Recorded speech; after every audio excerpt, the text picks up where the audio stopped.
You ask Tiger to solve. This deals with linear equations with one unknown.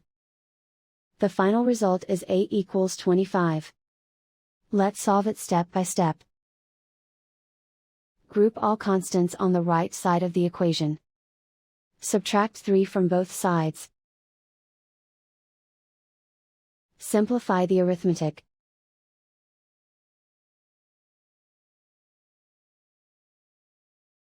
Isolate the a. Multiply both sides by 5.